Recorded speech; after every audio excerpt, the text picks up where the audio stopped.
میرا اور میری دیورانی کا تعلق ایک ہی لڑکے سے تھا۔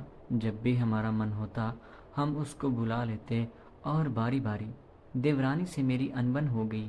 وہ لڑکا مجھ سے ملنے آیا اور دیورانی نے میرے شوہر کو، میرا نام فاخرہ ہے، میری عمر اس وقت 32 سال ہے، میرے 2 بچے ہیں، شادی کو 10 سال ہو چکے ہیں۔ میرے شوہر پرائیویٹ فیکٹری میں کام کرتے ہیں جہاں پر ان کی تنخواہ بہت معمولی سی ہے، جس میں ہمارے گھر کا گزر بسر بھی بڑے مشکل سے ہو پاتا ہے۔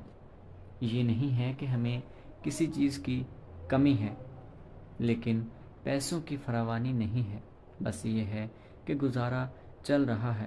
میرے شوہر شروع میں تو میرا بہت زیادہ خیال رکھتے تھے، لیکن جیسے جیسے شادی کو وقت ہوتا گیا اس کا دھیان میرے اوپر سے ہٹتا چلا گیا تھا۔ اس میں غلطی صرف میرے شوہر کی نہیں تھی، میری بھی تھی، کیونکہ میں پہلے جیسا ان کے لیے بن سنور کر نہیں رہتی تھی۔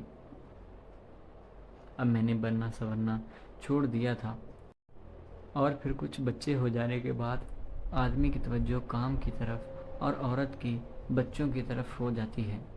دونوں ایک دوسرے کی طرف اس حساب سے توجہ نہیں دیتے۔ ہمارے معاملے میں بھی تھوڑا ایسے ہی ہو رہا تھا کہ شوہر صبح کام پر جاتے اور رات کو تھک ہار کر گھر واپس آتے تھے اور آ کر وہ سو جایا کرتے تھے، لیکن مجھے جب ان کی ضرورت ہوتی تھی تو وہ مجھے میسر نہیں ہوتے تھے۔ وہ آرام کر رہے ہوتے تھے، میں ان کا آرام بھی خراب نہیں کرتی تھی، لیکن مجھے سکون نہیں ملتا تھا۔ مجھے ان کی بہت سخت ضرورت ہوتی تھی راتوں میں، لیکن وہ آرام سے خراٹے لے کر سو رہے ہوتے تھے۔ اسی وجہ سے میرا دل بھی اب ان کی طرف سے بھرنا شروع ہو چکا تھا اور میری توجہ کسی اور طرف لگ چکی تھی۔ بچوں کی دیکھ بھال بھی اب میں اچھے سے نہیں کرتی تھی، وہ بھی چھوڑ چکی تھی، اور محلے میں ایک لڑکا جس کا نام عمیر تھا، وہ مجھے بہت اچھا لگنا شروع ہو چکا تھا۔ عمیر کی عمر کوئی 24 سے 25 سال ہوگی۔ اس کے بعد بہت سارے پیسے تھے اور دکھنے میں بھی وہ بہت اچھا خاصا تھا۔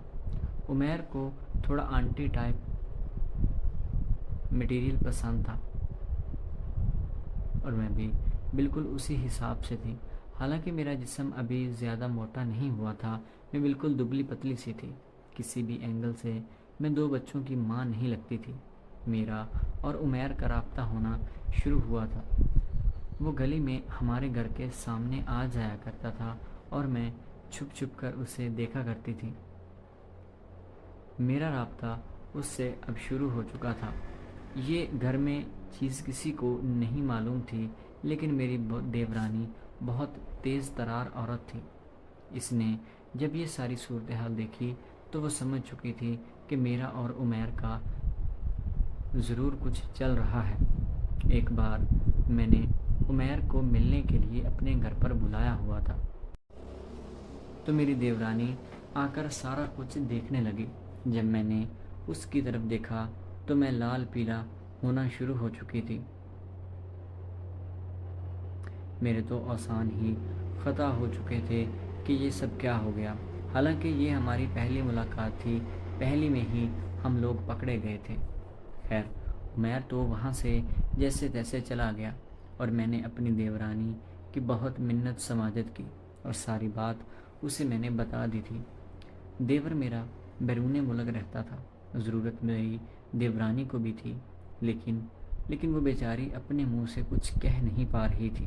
پھر میں نے اسے سمجھایا کہ دیکھو، اگر ہم دونوں مل بانٹ کر کھائیں گے اس میں ہمارا ہی فائدہ ہے، بجائے اس کے کہ ہم کسی کی بھی روزی روٹی میں لات ماریں، تو یہ چیز ہمارے لیے اچھی نہیں ہوگی۔ دیورانی بھی